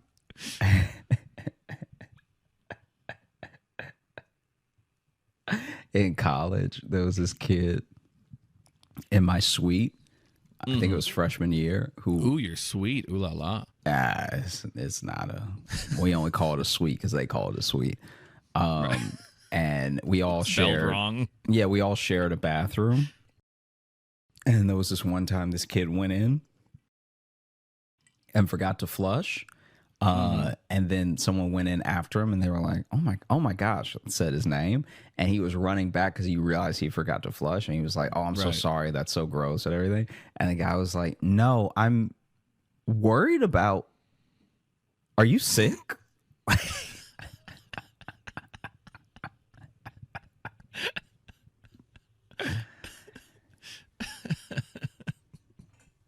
The water's green. Are you okay? Are you are you doing one of those things where you let them experiment on you for $1,500? Cause yeah. Dude, you hard up for money? If not, you need to go to a hospital now. Yeah. I don't know why the water in the toilet's fuchsia right now. I don't know if you're okay. Take a cup of this as a sample because, sir, you dead. Okay. That's my favorite. We used to do that all the time. Anytime somebody used to do what? We used to do a thing if anyone seemed sick or if anyone did a thing that was like a little bit gross, like but it would be to them like, oh, you dead. Okay, I didn't. I thought you were gonna be like, we used to give them cups of their own urine to take as a sample. That's why I went. Never answered the question. What question? How much water do you think you drink? No, I did. I couldn't give you like an estimation. I feel like some days I feel like I'm pounding water. Especially if I'm out doing stuff or if I'm working or whatever, like especially if I'm subbing or I feel like I'm drinking water all day. I know when I have days where I'm at home just like working on stuff like on the computer, like editing the show and stuff like that. That's where I know I don't always do great. I couldn't tell you amounts, but Well, I'm sure on my bad days it's probably shockingly low. Well, you know, I'm starting a water club. Okay. Okay, the Josh Johnson Water Club. Yeah.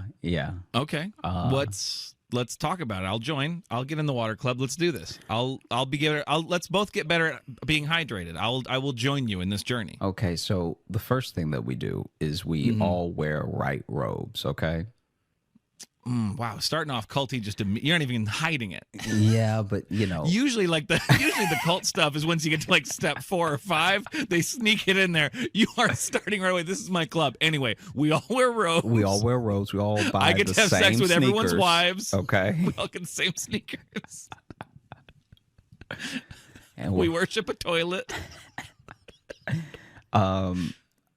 First of all, how dare you? Okay. It's not a toilet. It's a porcelain lord. All right. It is a throne. Yeah.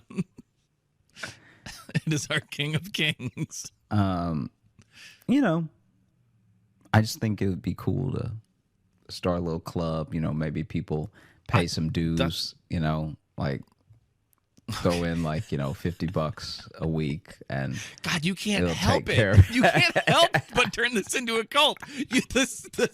I keep being like, yes, let's start the club. And the next thing you say is immediately a cult or scam. Yeah. Immediately. No. It's not. There's no scam here. The $50 just goes said you towards your robe. All right. Okay, so now we've just started a robe company. Yeah. So this is someone starting a cult because they got a lot of robes they got to get rid of. Listen, I got left. My business shut down. I got boxes of robes. What can we do? Oh, I know. Worship a lizard. Let's do it. Yeah. That's my favorite thing about when you The start backdoor cult. when you start karate or something, how there's so much gear that they try to hawk on you immediately. Immediately you got to buy. Yeah. And it's so funny because someone will end up spending like $600 and I can't remember who it was. There was a guy, maybe it was when I was at the grocery store.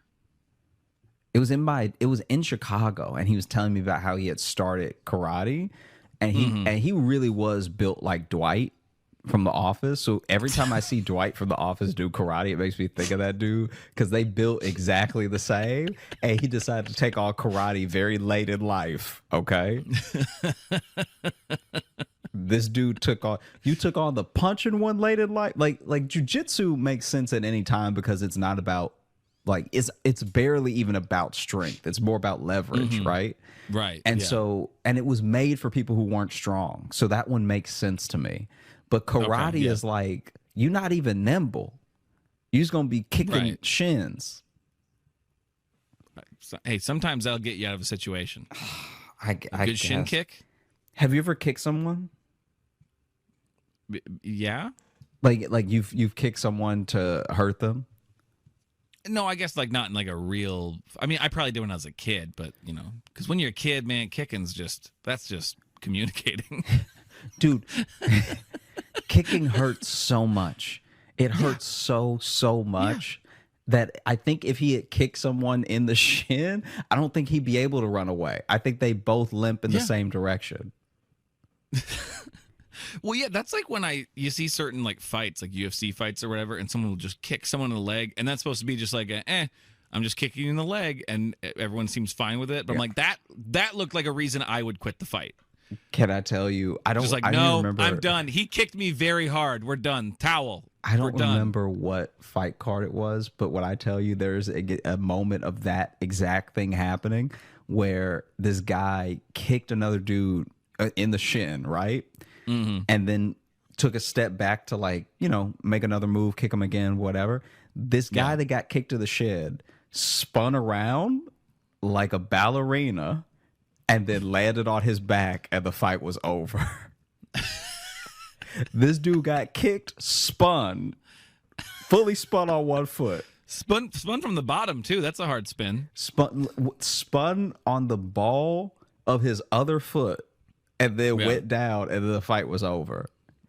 And I was like, that checks out for me. That does. Did he just drop and he was just like, no? Or did he get kicked in the shin so hard he passed out? No, the ref was like, clearly this person is done. Anyone who spins after they get hit, I think the fight is over. Whether it's a punch or a kick, even if it's a pluck, if you spin, I think you're done. It's like in certain video games where you can tell you've killed an enemy when they finally like do like a ragdoll animation. You know, they just go like burp and fall over. It's that in real life too. If they ragdoll, it's over. Dude, well, that spin was tight. That wasn't a ragdoll. This man spun like he was born to do it. He got kicked so hard he became a dancer. Dude, this dude spun like he left his dancing shoes at home. Like he spun like he was good at it. And I don't know. Yeah, that for me, kicking is oof. But anyway, this dude started taking karate classes, and he couldn't go. Wait, which dude? The guy built like Dwight. The guy that okay. When I was in Chicago. We had a little detour about kicks. I forgot who we were talking about. Yes. And so I'm back. So then he said, and I'll never forget this. He was like,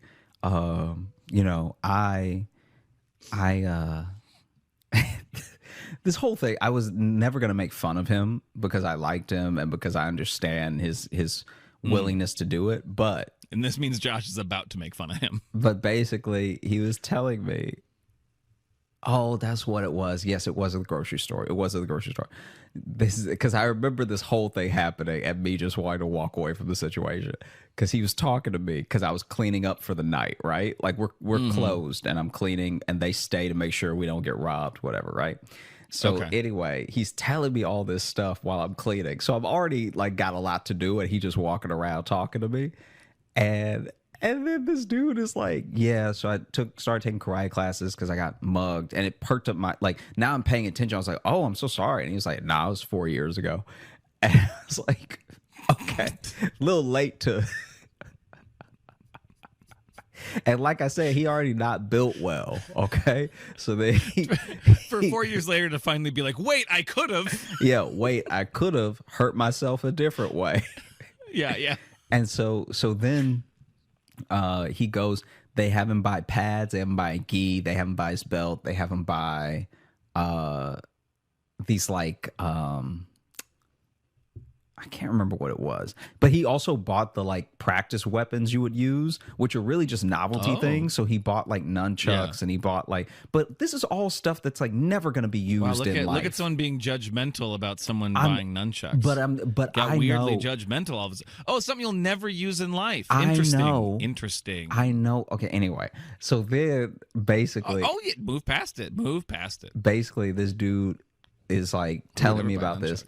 A couple weeks later, he's on the same shift and I'm cleaning up again. And I ask him how his karate's going. And he's like, I haven't been able to go because of my schedule. So I basically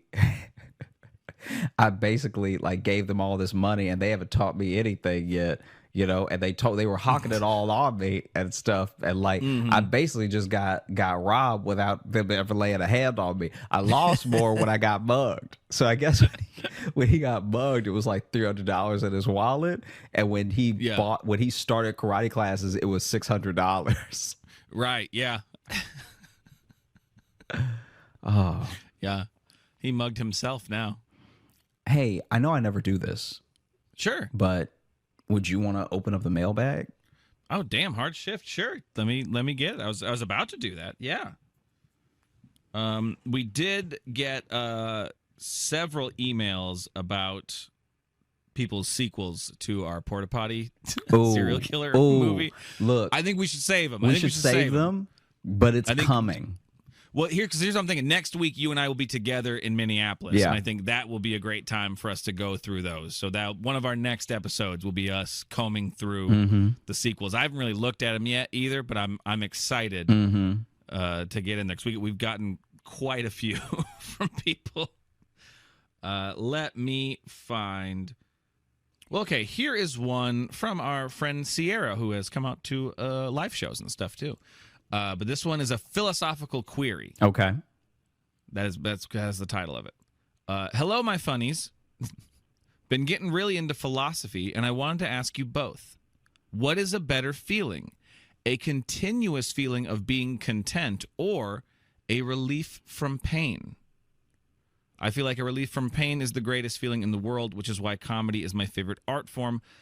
Parentheses, fighting it out with music. A good laugh when you're feeling shitty is the best feeling. Go as deep as you want with this question, not trying to bring up any trauma. Love you guys so much, Sierra. P.S. Logan, I was 100% serious when I said when you guys were in Philly that you're fucking hilarious and the world needs your stand-up. Don't deprive us. Oh, thank you. That was a very polite way to demand clips. Mm-hmm. That was a very Get on that was it. a very Run that was the me my sweetest way to say, jokes. hey, would you fucking put out a clip, Logan? All right. Good Lord. Ain't That was nobody a very playing sweet with way you. of doing that. Okay. No, that's what I need. That's the push I needed, Sierra. It was a good little neg. Yeah. Is what I needed. Go ahead and rob this dude of jokes, okay? So, what do you think about that? This is an interesting question. A continuous feeling of being content or a relief from pain?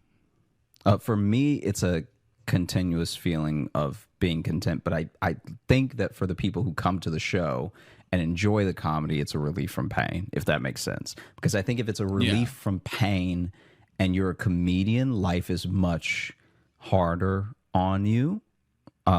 Because you can't always be doing comedy, and because sometimes your comedy brain isn't working in a way that you feel fulfilled with what you're writing and saying and talking about. And then if it is the other way around, where it's like you are content with what you're doing and it's what helps you consistently stay content, that sounds more like what artists live like. Well, but see, I don't think it's just asking it as just an artist queer. I think just generally of even outside of comedy, you know, which is better, just like because you know, when I first read the question, at first I was like, oh well, a continuous feeling of content. Like when you think about having like a good day where just nothing feels wrong, those are good. But then I also think about like when I'm having like a really really bad day or really really dark period, and then something makes me laugh until I cry, like that high is almost unmatchable. You know what I mean? You almost can't compare anything else to that feeling of when you were at like a really, really low, dark point and then something tickled your brain so perfectly. You know, so I know I brought it back to comedy anyway, but you know, like, so I'm kind of torn a little bit. Yeah. No, I'm with you. I think that for me, since that's the scope that I do everything through, that's why my answer was my answer. No, I know. Because like I think you were right with that too. yeah, I think I that's how I see it. Because you'll also find people who comedy doesn't do it for, in the way of like I'm willing Something to go else. to a show a bunch of times, you know? Right, yeah. Well, I think a continuous feeling of contentment would make for a very good life, would make for a good, happy life. But those peaks amongst the valleys are really, really great. You know what I mean? Yeah. And it's one of those things too of like you don't notice a negative. Like you don't notice like, oh, I don't have back pain right now. You don't notice that. But when you have back pain and then you suddenly don't, shit. Yeah. That's like doing heroin. You know what I mean? So it's like this is a great question because it's kind of a chicken and egg situation a little bit. It is. It is very much. Because to find like true contentment, you almost have to go through shit first. So if you're just totally content, will you become numbed by it? If you're so hydrated, you know, will you forget what it was like to not have to piss all the time? Maybe. Were you happier? Were you happier being? I mean, honestly, this is actually perfectly on theme. Didn't even mean to. But in the beginning, you talked about it was almost better not being hydrated because you weren't running to the bathroom constantly. Yeah. Yeah. I mean, big question. I think. Big question. I feel like I'm happier now, and I'm at least more aware now because I'm not tired from being dehydrated. Right. Fair. Thanks so much for listening to the Josh Johnson Show. Thank you so much for writing in and asking us this question. We're probably going to bring it up again because this is a lot to think about, and it was. I'm still thinking about it in a way, but I don't have anything new to say. I'm so thankful for everyone for listening. We had a great time recording. I hope you had a great time listening. If you are looking to catch up with us on any of the socials, you can find me at Josh Johnson Comedy on Instagram, TikTok, and YouTube. We're going to be posting clips of the show. And if you're looking for Logan, my internet went patchy for a second, so I missed the end of that last part, but I heard you toss it to me. You can follow me on Instagram at Logan M. Nielsen. And if you want to get in the mailbag to either send us your spec scripts or your philosophical queries, you can send those to joshjohnsonshow@gmail.com. You can also leave us a 5-star review on Apple Podcasts. Not only will we read them, but we greatly appreciate it, and it really helps us on that platform. And if you want some other nonsense from us, these weekly episodes just aren't enough, and you think, man, I really would like more of these guys' great observations, because that's what I come here for. You can go to our Patreon, patreon.com/Josh Johnson Show. We have a bunch of shit there. And next week, Josh and I will be performing at Acme Comedy Club in Minneapolis, Minnesota, November 17th through 19th. I believe 5 shows total. I'm really looking forward to it. I think it's going to be fun. And if you're in the area, you should come out, see the show, say hi to us afterwards. We love meeting all of y'all. thank you so much for listening, and y'all have a great rest of the week into the weekend. Hey, thanks so much for watching. Please like and subscribe. It really supports the channel. Hit the bell notification because apparently it's the only way YouTube will tell you that something happened. And just tell a friend. That's the biggest thing you could do. Just tell one person in your life that you like, maybe you don't like, that this video happened to you. We release the podcast every Thursday on all the podcast apps, so you should find us there and subscribe on those and comment and leave reviews and whatever on all of them. And also, if you want bonus stuff, you can join our Patreon, patreon.com/Josh Johnson Show. We have bonus podcasts and videos and stuff there, and we'd love to see you